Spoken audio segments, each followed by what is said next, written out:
Walamma dzukira indahu sallallahu alaihi wasallam, tatkala disebutkan di sisi Nabi sallallahu alaihi wasallam rajulani, dua orang laki-laki. Jadi Nabi sedang duduk bersama para sahabat. Ada satu orang mengisahkan tentang dua orang kepada Nabi. Ingin meminta pertimbangan dari dua orang ini mana yang paling bagus. Ya, mana yang paling bagus. Ini hadis. Oke, saya baca dulu, nanti kita cari di mana hadisnya. Ahaduhuma 'abidun wal akharu 'alimun. Yang pertama adalah seorang hamba saja, rajin ibadah. Ibadah. Yang kedua 'alimun. Ya, orang yang ibadah tapi ahli ilmu. Ingat, jangan dipahami keliru. Alim itu, kalau disebut alim, itu di Arab itu bukan sekedar punya ilmu, tapi mengamalkan ilmunya. Makanya ulama, ketika disebut ulama, bukan cuma berfatwa, tapi fatwanya diamalkan dulu. Apa hukumnya tahajud syekh? Dia udah tahajud dulu. Apa hukumnya infak syekh? Dia udah infak dulu. Diamal dengan ilmu itu, al-ilmu wa amalun alima wa amila. Itu dibalik harakatnya, dibalik hurufnya, nyambung dua-duanya. Alima, ain lam mim, amila, ain mim lam. Begitu disatukan, dua-duanya nyambung. Nah, orangnya alim, ketika diamalkan amil. Dari bahasanya semuanya nyambung. Qalbul makani, hurufnya ditukar, itu nyambung dua-duanya, punya kaitan yang erat. Ya, nama kitabnya Al-Khasa'is 3 jilid, karya Ibnu Jinni. Ya, Ibnu Jinni. Itu luar biasa. Nah, kembalikan ke sini. Jadi dikisahkan kemudian, ada alim, kalau disebut alim dalam bahasa Arab berarti mengamalkan, bukan cuma berilmu. Karena ilmu kalau nggak ngamalin pun nggak ada nilainya juga. Cuman saat belajarnya aja dapat pahala, kalau nggak diamalkan nggak ada. Nah, dikisahkan ada abid, ada alim. Orang yang cuma ibadah saja, yang kedua dia ibadah dengan ilmu. Jadi dia belajar, amalkan. Mana yang paling utama? Nah, yuk kita bahas. Qala, maka Nabi menyampaikan, fadlul alim 'alal 'abid ka fadli 'ala adnakum. Fadlul alim 'alal 'abid ka fadli 'ala adnakum. Keutamaan seorang penuntut ilmu yang dia berniat mengamalkan amalnya, baru berniat mau ngamalin amalnya, kemudian dia menuntut ilmu, belum diamalkan tuh. Kata Nabi apa? Kafadli ala adnakum, seperti keutamaan diriku ini kepada yang lebih rendah di antara kalian. Bukan yang lebih pintar, yang lebih rendah. Ini tinggi batasnya. Nabi tidak membandingkan Nabi dengan yang paling soleh di antara sahabat, tapi yang paling rendah ibadahnya di antara para sahabat. Dia seakan-akan jaraknya jauh banget. Ya. Ini ada sahabat kayak Abu Bakar, levelnya kan tinggi kan? Di atasnya ada Nabi Muhammad SAW. Kalau membandingkan Nabi Muhammad dengan Abu Bakar, tetap masih unggul Nabi. Cuman keutamaan Abu Bakar itu tinggi. Sampai saking tingginya, hidup menemani Nabi. Hijrah menemani Nabi. Wafat dikubur di samping Nabi. Ya, bahkan di surga pun dengan Nabi saking tingginya. Walaupun tetap masih unggul Nabi. Tapi Nabi tidak bandingkan beliau dengan Abu Bakar. Dibandingkannya dengan sahabat yang paling rendah kapasitasnya. Itu pun tetap surga juga, cuman bawahnya rendah. Nabi ingin tunjukkan perbedaan orang yang punya ilmu untuk diamalkan itu. Derajatnya tinggi sekali insya Allah. Seperti perbandinganku dengan yang paling rendah di antara kalian. Ini hadisnya dari Abu Umamah. Ya, dari Abu Umamah radhiyallahu ta'ala anhu. Hadis ini statusnya marfu ini. Marfu itu termasuk kalangan hadis dhaif. Tapi dhaif itu, nah ini yang mau saya tunjukkan. Kadang-kadang nih sekarang banyak bahasa-bahasa yang nggak dicerna lagi. Dhaif tinggalkan, tapi ilmu nggak ada. Jangan begitu, itu berbahaya. Dhaif itu dibagi dua, dhaif matan, dhaif sanad. Kalau dhaifnya di sanad itu yang meriwayatkan hadisnya, bukan di matan, itu status masih bisa diamalkan sepanjang punya dua syarat. Syarat pertama, babnya fadhailul a'mal. Keutamaan amalan, bukan amalan-amalan pokok, bukan tauhid, bukan tentang sholat, ya, bukan tentang haji misalnya, tapi keutamaan saja bisa diamalkan. Syarat yang kedua, apalagi kalau ada penguat namanya syahid atau tawabi' dalam ilmu hadis.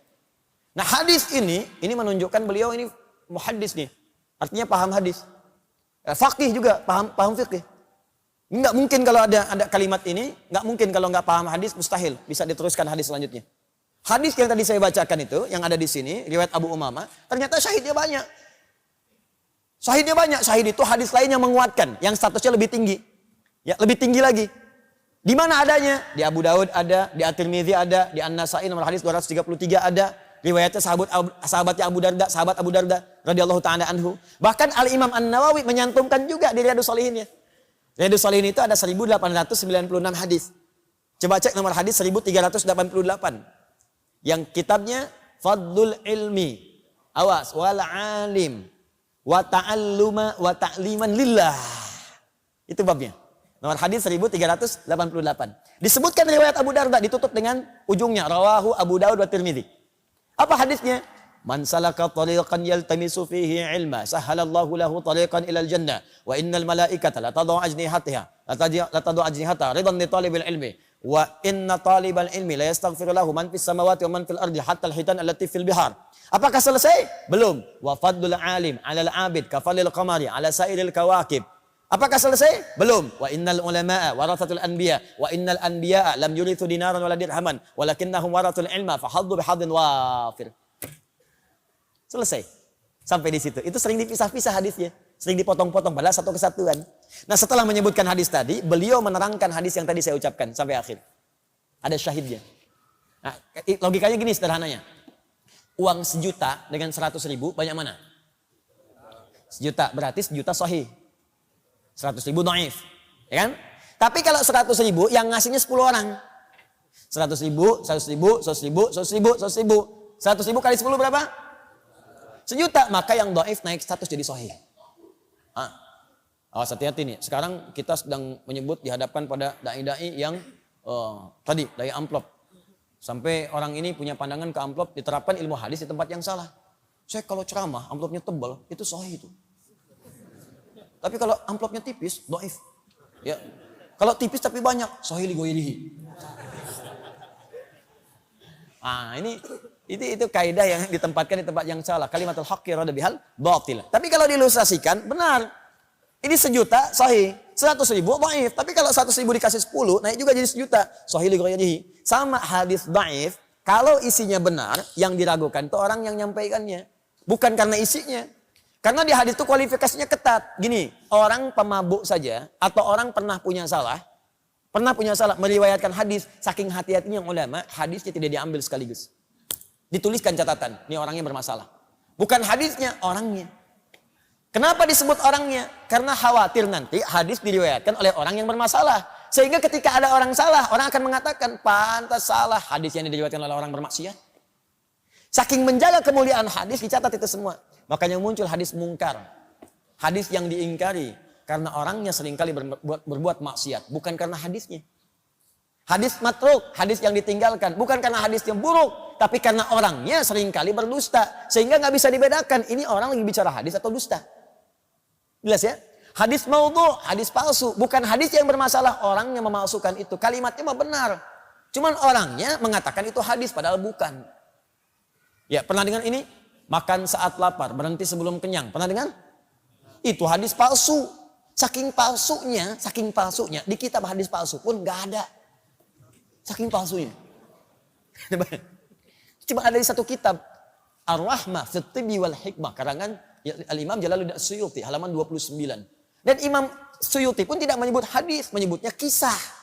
3 orang dokter yang memberikan advice, nasihat kepada seorang raja.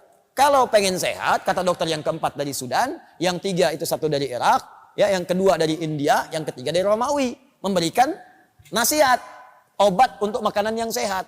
Yang keempat dari Sudan, yang Sudan ini mengatakan kalau pengen sehat, saat paduka lapar, silahkan makan dan angkat tangan paduka sebelum kenyang. Muncul kata mutiara mahfudhat, makan saat lapar, berhenti sebelum kenyang. Itu kata mutiara, isinya bagus, cuma datang orang belakangan, hadis. Di orang itu yang salah, bukan kalimatnya. Paham gak sampai sini? Allahumma barik lana fi Rajab wa Sya'ban wa balighna Ramadan. Ya Allah, mohon berkahi hamba di bulan Rajab dan Sya'ban dan mohon sampaikan pada bulan Ramadan. Isinya benar. Cuman orangnya ada yang bermasalah. Disebut kemudian hadis mungkar. Orangnya yang mungkar, hadisnya gak apa-apa. Paham gak maksudnya? Nah, kalau kita belajar ilmu hadis, ngerti sampai situ. Sebab kalau kita ingin ngamalkan kalimatnya pun gak apa-apa, tapi jangan dipahami sebagai hadis. Nih, boleh gak kalau saya di bulan Rajab berdoa begini, ya Allah, anugerahkan hamba keberkahan di bulan Rajab ini, ya Allah. Beri kemampuan untuk beramal. Dan mohon beri kesempatan, ya Allah, untuk sampai di bulan Sya'ban dan pertemukan dengan Ramadan, ya Allah. Hamba ingin bertobat. Hamba ingin bertobat. Boleh nggak? Itu bahasa Arabnya. Allahumma barik lana fi Rajab wa Sya'ban wa balighna Ramadan. Sama aja. Orang Arab bacanya pakai bahasa Arab. Kita pakai bahasa Indonesia.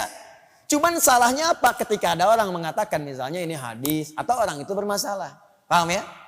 Nah, ini ketika dicantumkan di sini jangan langsung divonis. Hadis palsu tuh, hadis dhaif tuh, tinggalkan kitabnya. Oh.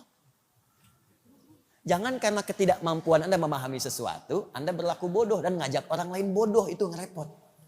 Kalau mau bodoh aja sendirian, yang ngajak orang. Terus belajar gitu. Paham ya? Ini sudah nggak ngerti bikin status. Saya terima dari ibu saya tuh satu video. Hati-hati katanya. Nah ini ada ini, benar nggak? Begitu dikirimkan, orang langsung bilang, hati-hati. Ada Quran palsu menyebar di Indonesia. Tuh lihat, dipertontonkan oleh dia. Tuh lihat. Bahkan ini huruf H-nya nggak ada titiknya. Ih huruf Qaf, lihat huruf Qaf, titiknya malah di bawah cuma satu. Itu bukan palsu, itu Quran riwayat Warash. Warash.